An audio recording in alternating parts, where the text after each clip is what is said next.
गांव की तंग गलियों में बने एक छोटे से कच्चे मकान में सुनीता अपने बेटे दीपक के साथ रहती थी। सुनीता का जीवन संघर्षों से भरा था। उसके पति का देहांत तब हो गया था जब दीपक केवल 5 साल का था। तब से सुनीता ने ही मां और पिता दोनों की भूमिका निभाई थी। वह दूसरों के घरों में बर्तन मांजती, सिलाई कढ़ाई का काम करती और दिन रात मेहनत कर अपने बेटे को पढ़ाने का सपना देखती। दीपक पढ़ाई में बहुत होशियार था, लेकिन घर की आर्थिक स्थिति अच्छी नहीं थी। सुनीता के पास इतने पैसे नहीं थे कि वह उसे महंगे स्कूल में पढ़ा सके। फिर भी उसने दीपक को सरकारी स्कूल में दाखिला दिलाया और उसे मेहनत करने के लिए प्रेरित किया। हर सुबह सुनीता सूरज निकलने से पहले ही काम पर निकल जाती ताकि कुछ पैसे इकट्ठे कर सके। वह खुद कई बार भूखी रह जाती, लेकिन कभी भी दीपक के खाने और पढ़ाई में कमी नहीं होने देती। दीपक भी यह समझता था कि उसकी मां उसके लिए कितनी मेहनत कर रही है, इसलिए वह पूरी लगन से पढ़ाई करता था। समय बीतता गया और दीपक ने हाई स्कूल की परीक्षा में जिले में टॉप किया। उसकी आंखों में आगे पढ़ने की लालसा थी, लेकिन समस्या वही थी, पैसे की कमी। उसे कॉलेज में दाखिला लेने के लिए मोटी फीस भरनी थी, जो उनके पास नहीं थी। एक दिन जब सुनीता काम से लौटी तो उसने देखा कि दीपक बहुत परेशान था।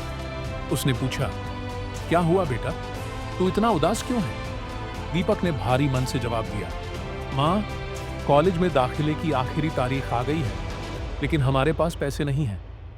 सुनीता ने अपने आंसू पोंछे और प्यार से दीपक के सिर पर हाथ फेरते हुए बोली, बेटा, तुझे पढ़ने से कोई नहीं रोक सकता। मैं कुछ भी करके तेरे लिए पैसे जुटा लूंगी। उस रात जब दीपक सो गया तो सुनीता ने अपनी एकमात्र कीमती वस्तु, अपने शादी के कंगन निकालकर देखे। ये कंगन उसके माता पिता ने उसे शादी में दिए थे। अगली सुबह बिना कुछ कहे वह उन्हें बेचने चली गई। जब वह घर लौटी तो उसके हाथ में कॉलेज की फीस की पर्ची थी। जब दीपक को इस त्याग का पता चला तो उसकी आंखों में आंसू आ गए। उसने मां का हाथ पकड़कर कहा, मां, तुमने मेरे लिए सब कुछ कुर्बान कर दिया। मैं वादा करता हूं, एक दिन तुम्हारा सिर गर्व से ऊंचा करूंगा।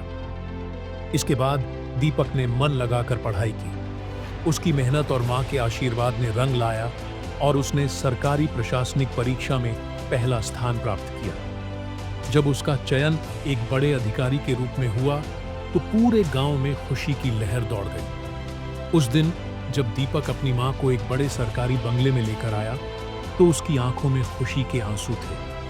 उसने मां के पैर छूकर कहा, मां, मेरी सफलता तुम्हारे त्याग की ही कहानी है। अगर तुम न होती तो मैं यहां तक नहीं पहुंच पाता। सुनीता की आंखों में भी आंसू थे, लेकिन इस बार ये आंसू दुख के नहीं, बल्कि गर्व और खुशी के थे। उसने दीपक को गले लगाकर कहा, मुझे तुझ पर गर्व है बेटा।